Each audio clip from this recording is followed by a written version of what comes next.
The IWW trial was the largest mass trial in the history of the United States. 101 defendants, 101 convictions. Everybody who went to trial was convicted. Those who did not evade U.S. jurisdiction went to prison for it. What was it they went to prison for? Sedition. And what was the sedition?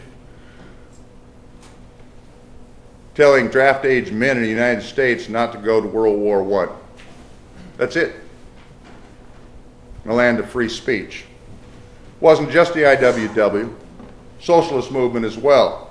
You got a socialist feminist from the Midwest by the name of Kate Richards O'Hare, who got a 5-year sentence for informing the women in an assembled audience at the University of Kansas that she considered them to be something more and have a fate more dignified than to serve as brood sows for the enrichment of war profiteers in service to the government of the United States. And I think that's a direct quote. That's what she said, and that was a 5-year sentence. So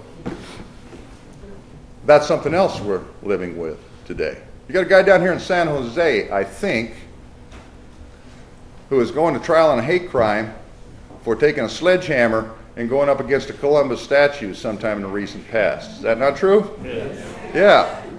Yeah. You got a statue down there to a perpetrator of genocide, a Heinrich Himmler of the Americas. Somebody says that's inappropriate, take it down. They don't, takes direct action against it, and that becomes a hate crime. Well, interesting.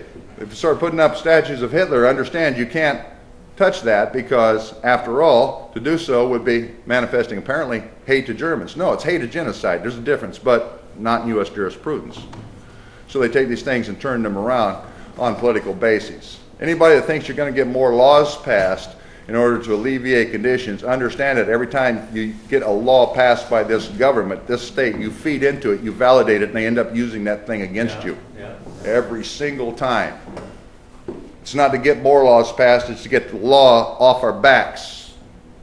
That's another way of saying it's not to reinforce the state structure. The state is not your friend. The point is to get the state off your back. But you got a second Red Scare that's often erroneously referred to as McCarthyism. And McCarthyism literally abolishes the left for a second time in the United States. You don't have to worry about anarchists anymore. They never, ever really recovered from what was done in 1919. I know you got a resurgence of anarchist thinking and anarchist sentiment in the last 10 years in the United States, but there is nothing on the scene right now resembling what it was prior to World War I in the United States. If we got another 20 years of the kinds of growth of anarchist thought and sensibility in the United States that has been evident over the last 10 years, that is an entire generation worth, we might get back somewhere approximately the same point we were a century before. So it had this kind of impact. The IWW had 1 million members. And the things I'm talking about, you need to take a look at and compute in a certain way.